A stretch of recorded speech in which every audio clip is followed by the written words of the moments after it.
Les sujets du jour de la revue fiduciaire. Premier sujet de notre JT. Contrôle fiscal. Une société qui fait l'objet d'une vérification de comptabilité peut demander qu'elle se déroule chez son expert comptable et mandater ce dernier pour qu'il la représente. Si un mandat en bonne et due forme a été signé par l'entreprise, l'expert comptable est donc habilité à remettre au vérificateur une copie des fichiers informatiques contenant la comptabilité de l'entreprise. Deuxième sujet de notre JT, le nouveau plan Cyber PME de renforcement des compétences en cybersécurité. La transformation numérique actuelle de l'État et des entreprises, ainsi que la multiplication des objets connectés, augmentent les risques cyber.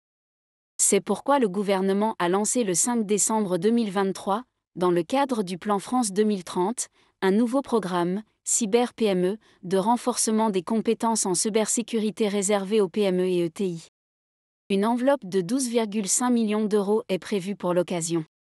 En pratique, un programme d'accompagnement sur mesure avec mise à disposition d'un expert désigné par BPI-France sera proposé à chaque bénéficiaire du début à la fin du projet de cybersécurisation. Parmi les outils inclus dans le programme, le diagnostic cybersécurité, opéré par BPI-France, permet notamment de dresser un état des lieux de l'exposition de l'entreprise aux risques cyber, moyennant un certain coût. Par site physique d'une entreprise, le montant s'élève à 8 800 € hors taxe, dont la moitié est prise en charge par l'État. Le reste à charge pour l'entreprise est donc de 4 400 € hors taxe. Le gouvernement a précisé que la priorité est donnée aux entreprises des secteurs de l'aviation et de l'énergie, sans pour autant exclure d'autres secteurs d'activité du programme. Troisième sujet de notre JT. Email et licenciement verbal. L'employeur qui souhaite licencier un salarié doit lui donner la possibilité de se défendre au cours d'un entretien préalable, avant de lui notifier son licenciement par lettre recommandée AR. Cette lettre, qui expose les motifs de la rupture, ne peut pas être envoyée moins de 2 jours ouvrables après le jour de l'entretien préalable. Si l'employeur manifeste sa volonté de rompre le contrat de travail avant la notification écrite du licenciement, il s'agit d'un licenciement verbal. Ce licenciement, sans cause réelle et sérieuse, ne peut pas être régularisé par l'envoi ultérieur d'une lettre de licenciement. Un employeur avait notifié par LRAR à un salarié son licenciement pour faute le 5 octobre 2018.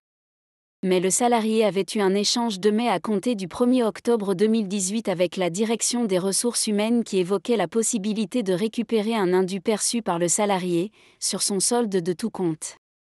Le salarié pouvait-il y voir un licenciement verbal et contester son licenciement survenu le 5 octobre ? Oui, pour la Cour d'appel.